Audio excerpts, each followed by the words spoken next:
नमस्कार जी, सत श्री अकाल जी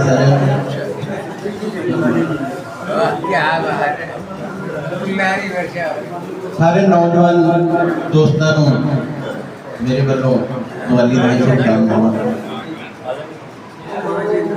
मैं एक पंजाबी का गीत पेश करांगा सामने। कमन साहब जय साचे दरबार जय।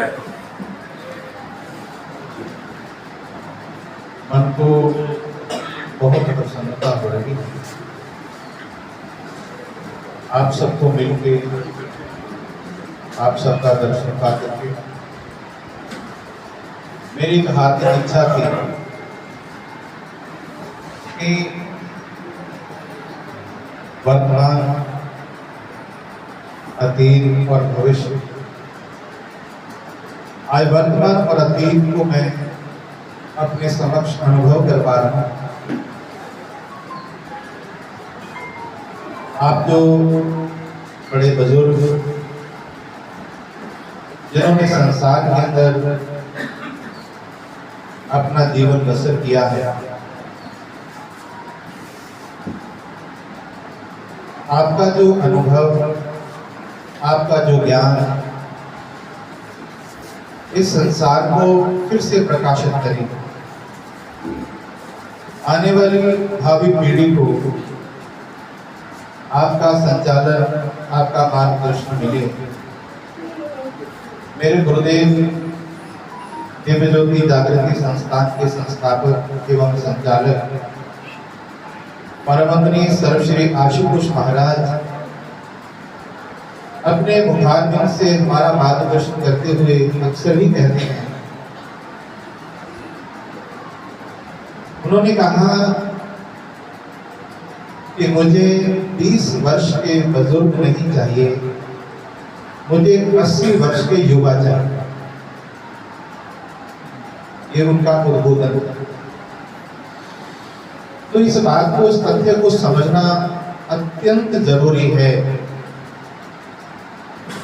जिसको हम भविष्य कह रहे हैं वो वृद्ध है, और जिसको हम अतीत कह रहे हैं वो युवा है।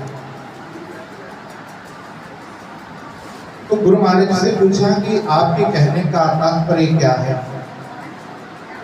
महाराज जी ने वर्तमान स्थिति के ऊपर प्रकाश डालते हुए कहा, आप किसी कॉलेज, किसी यूनिवर्सिटी के अंदर जाकर पूछिए उन युवाओं को कि आप सुबह कितने बजे उठते हैं,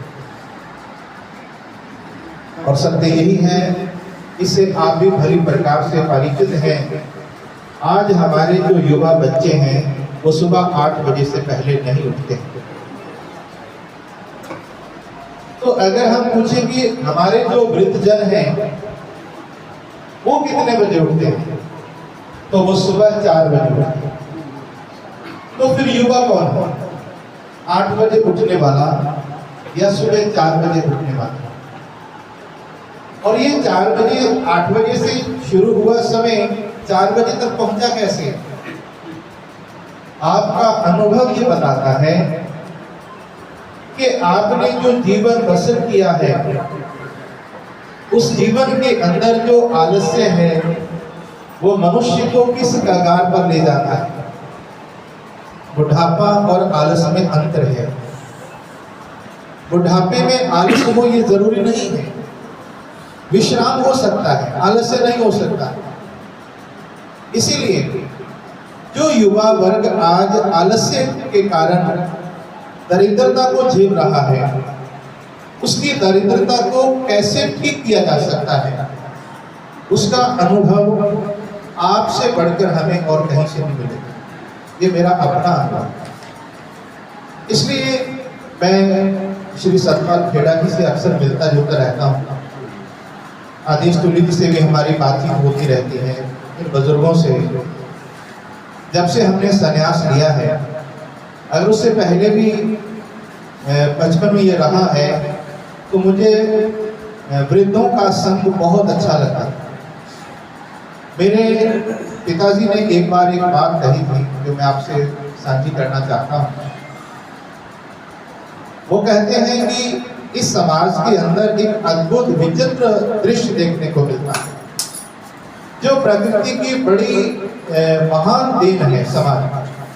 वो क्या है? दादा और पोता। दादे का जो लास्ट मित्र है वो पोता होता है, और पोते का जो प्रथम मित्र है, पहला मित्र है, वो दादा होता है। आज जो हमारे समाज के अंदर समस्याएं आई कि दादे से पोते को अलग कर दिया गया। मैं जोधपुर की बात बताना चाहता हूँ। वहाँ पर एक वृद्ध आश्रम में जाने का मौका मिला है, तो वहाँ एक बड़े अच्छे सज्जन आदमी हमें मिले जो रिटायर्ड तहसीलदार था। उनका बेटा जो था वो एयरफोर्स में बड़ी अच्छी पोस्ट पर था। तो मैंने उनसे क्वेश्चन किया कि आप वृद्ध आश्रम में कैसे?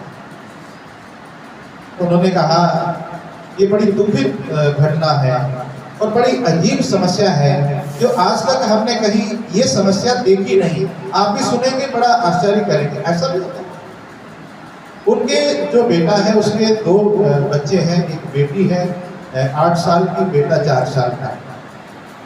तो जो बहू है वो अपने सासुर ससुर को इसीलिए वृद्ध आश्रम भेजती है कि मेरे बच्चे दादा और दादी के पास खेलते हैं।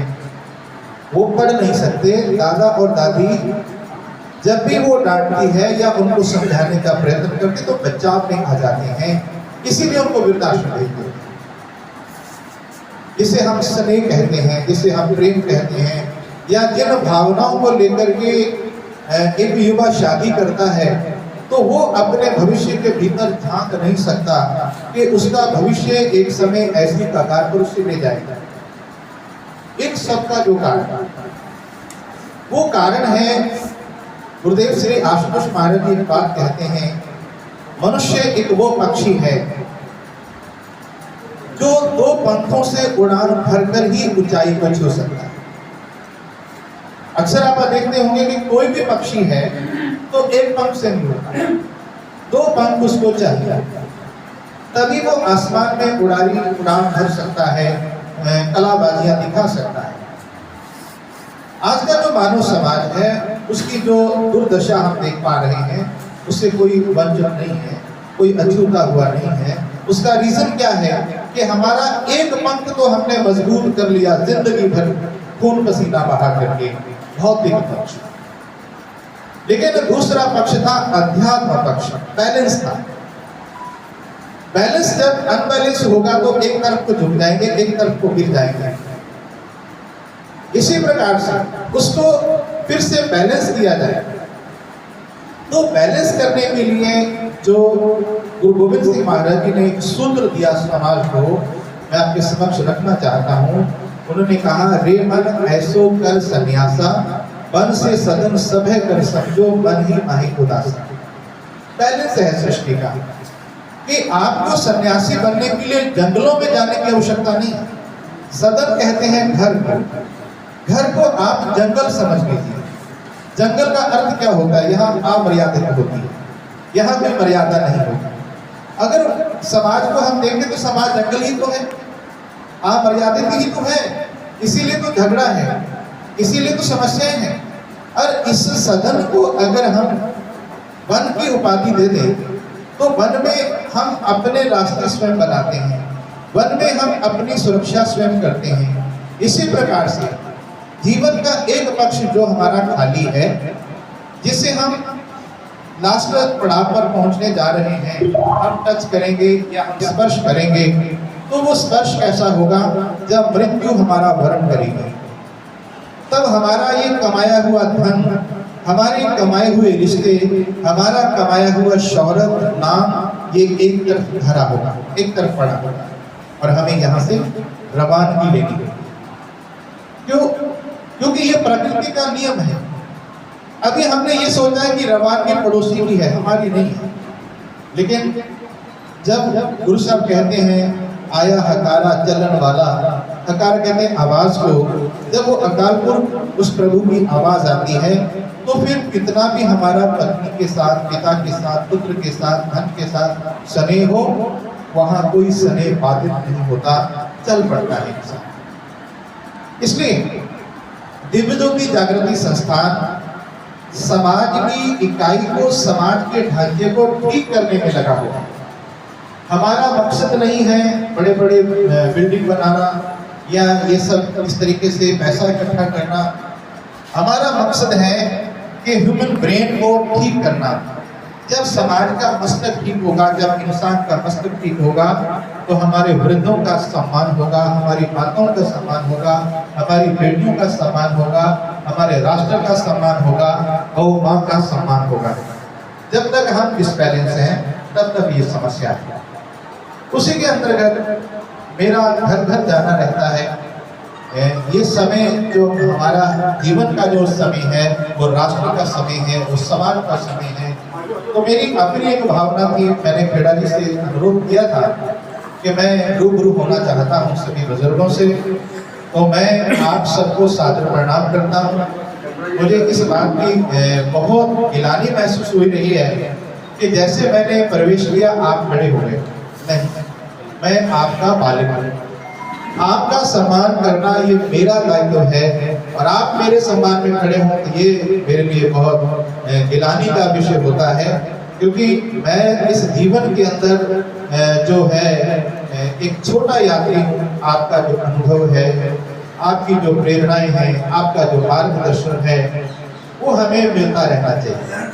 तो मैं अपनी ओर से आपको ये कहना चाहता हूँ कि मैं आपके घर, आपका द्वार खटखटाऊंगा ताकि आपकी जो भावनाएं हैं उसे मैं समाहित कर सकूं, ग्रहण कर सकूं, आपके जो सद्गुण हैं उसे मैं प्राप्त कर सकूं। क्योंकि हमें एक सेवा मिली है समाज का मार्गदर्शन करने की, चाहे वो कथाओं के रूप में होता है या जो अभी पीछे समाज के अंदर जो ये बाढ़ आई, जो पानी इसमें भरा, उसमें भी हमने घर घर जाकर के बुजुर्गों का, माताओं बहनों का, गौ माता का, जानवरों का, सबका जो उसकी सेवा का लाभ लिया है। तो मैं आज के इस दीपावली पर्व की आप सबको बहुत बहुत शुभकामनाएं देता हूं, और आप सब अपने लिए एक ताली बजा दें जोर से। बहुत अच्छा है। मैं प्रार्थना करता हूँ प्रभु के चरणों में आपका स्वास्थ्य अच्छा रहे, आपकी जो मनोकामना है वो भगवान संपूर्ण करें। और एक हम कार्यक्रम करने जा रहे हैं नवंबर के अंदर, 24 से 30 नवंबर को श्री राम कथा का कार्यक्रम करेंगे। उसमें भी आपके मार्गदर्शन की जरूरत है हमें। तो हम उसके लिए आप सबसे संपर्क करेंगे, आप सबसे मिलेंगे, भेंट करेंगे, और मुझे विश्वास है कि आप अपना बहुमूल्य समय मुझे जरूर देंगे, और ताकि हमें मार्गदर्शन मिल सके। और फिर से मैं आज के इस दीपावली पर्व की आप सबको बहुत बहुत शुभकामना देता हूँ। सबका बहुत बहुत धन्यवाद। अंत में जय श्री राम, जय श्री राम, जय श्री राम, जय जय श्री राम।